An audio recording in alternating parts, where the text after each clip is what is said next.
Shabbat Shalom.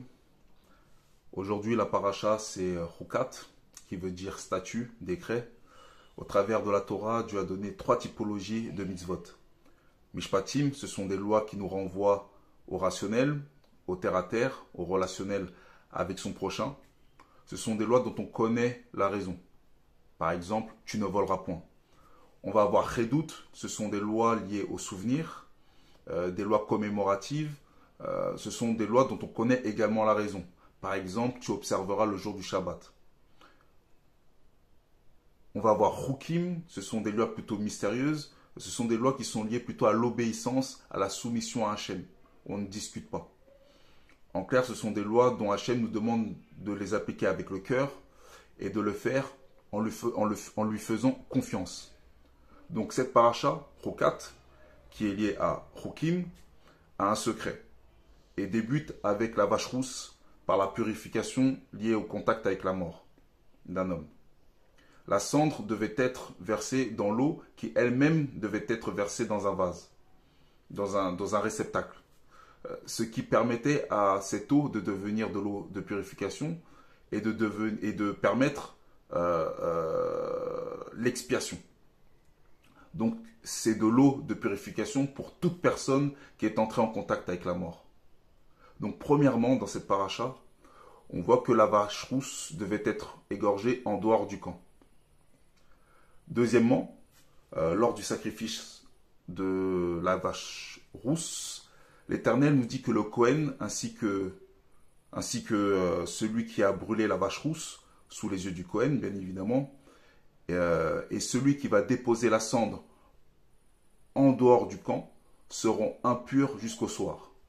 Donc il faudra 3 hommes pour que le processus puisse aboutir. 2-3 hommes. Ce qui m'interpelle dans ce passage, c'est que pour accomplir cette mitzvah, celui qui doit recueillir la cendre peut être aussi bien un Israélite qu'un étranger vivant au milieu du peuple.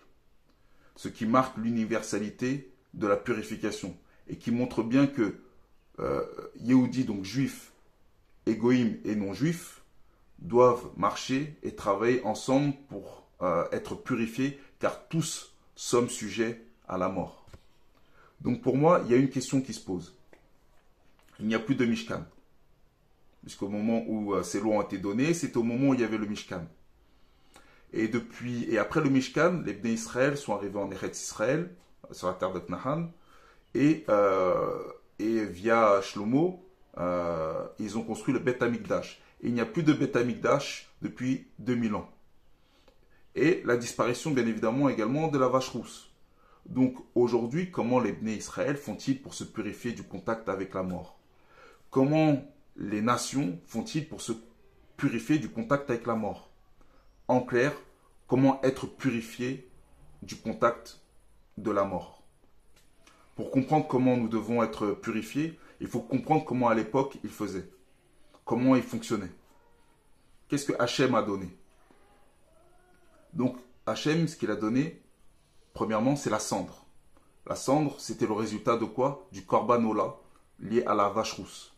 Donc la vache rousse devait être brûlée entièrement. Il y avait le bois de cèdre, l'hysope et le cramoisi. Et le Kohen Agadol prenait l'hysope, le bois de cèdre, le cramoisi et jetait dans le feu. À l'endroit même où le korban était en train de brûler. Ça c'est premièrement. Deuxièmement, il y a l'eau de purification qui est composée de l'eau de source, pas de l'eau stagnante mais vraiment de l'eau de source, ainsi que de la cendre. Et troisièmement, il y a le réceptacle, le vase, qui va recueillir l'eau de purification servant à l'expiation. Donc l'Éternel dit dans son processus que pour se purifier, il fallait que le 3e jour et le 7e jour, cela se fasse. Et donc ça devait se faire en 2 étapes. L'équivalent du milieu de la semaine et à la fin de la semaine. Afin de ne pas souiller le Mishkan, ne pas souiller sa présence. Sans ces 2 étapes, l'Éternel nous dit bien, Adonai nous dit bien, que la personne restait impure. Aujourd'hui, il n'y a plus de Mishkan, pas de Beth Amikdash. Si tu es en contact avec la mort, ou avec le corps d'un mort de ta famille ou quiconque, la question qui se pose, c'est qui peut te purifier? Qui va te purifier? Sachant que la Torah nous dit bien que personne n'est en mesure de se purifier soi-même. Si personne n'est en mesure de se purifier soi-même, qui peut le faire? Et ça, c'est une certitude aussi bien pour Israël que pour les nations. Donc, il est dit que un homme pur seul peut faire l'expiation pour une personne qui est impure. Et tant que l'eau de purification, tant que la personne qui est impure n'a pas reçu l'eau de purification sur son corps et n'a pas purifié également tout ce qui lui appartient, il reste dans son impureté. Par contre, moi j'ai quelques éléments de réponse à vous apporter afin de savoir comment se purifier. Et qui peut vous purifier depuis 2000 ans suite à la destruction du Beth Amikdash? À quel endroit dans la Torah as-tu entendu parler en même temps de l'hysope, du cramoisi, du bois, du sacrifice animal, de la mort, de la vie? Dans Exode 12, 22 par exemple, au moment de Pessah. Pourquoi? Parce qu'à Pessah, c'était un agneau qui était sacrifié et c'est la partie masculine qui est sacrifiée. Tandis qu'ici, avec l'histoire de la vache rousse, c'est plutôt la partie féminine.